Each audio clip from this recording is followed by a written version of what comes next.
How Canada built a flying saucer to fight Russia. The VZ-9 Avrocar was a flying saucer, but it didn't come from a Hollywood set.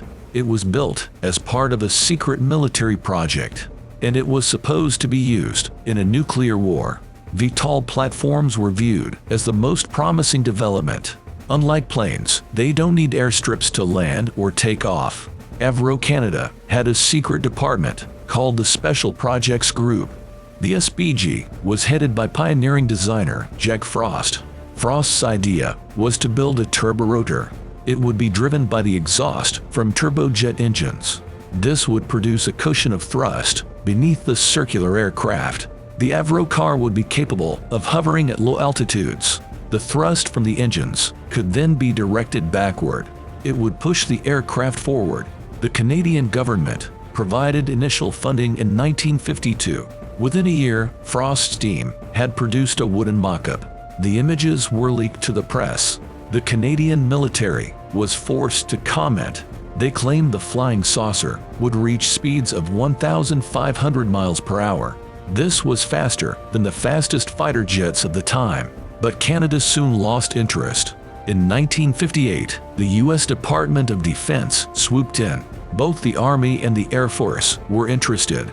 The United States took over funding the program. The flying saucer configuration offered real benefits. A symmetrical shape is theoretically omnidirectional. Of course, the engineers had to figure out how to redirect thrust. But in the 1950s, this seemed like a surmountable problem. The VZ-9 Avrocar was to include 6 turbojet engines. They powered a central turbine. Frost believed the jet's exhaust would produce 20,000 pounds of thrust. This would further be bolstered by the ground effect cushion. The aircraft would be capable of speeds as high as Mach 4.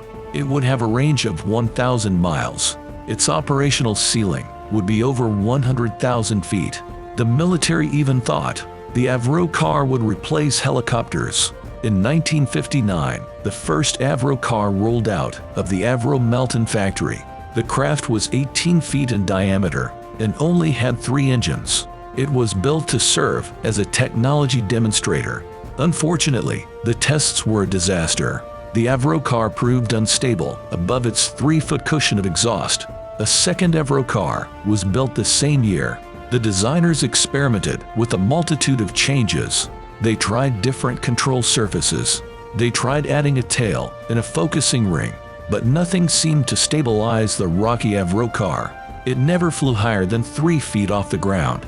Its speeds never exceeded 34 miles per hour. After extensive modifications, testing continued in April 1961. The new design demonstrated much better control and hover. It also considerably improved lift.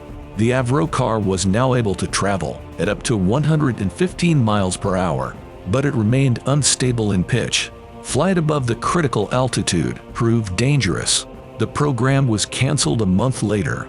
The first of the 2 Avrocars was used by NASA for wind tunnel tests. The second remained in storage for years. One has been restored and is now on display. You can see it at the National Museum of the U.S. Air Force in Dayton, Ohio. The other is under restoration at the U.S. Army Transportation Museum in Fort Eustis, Virginia.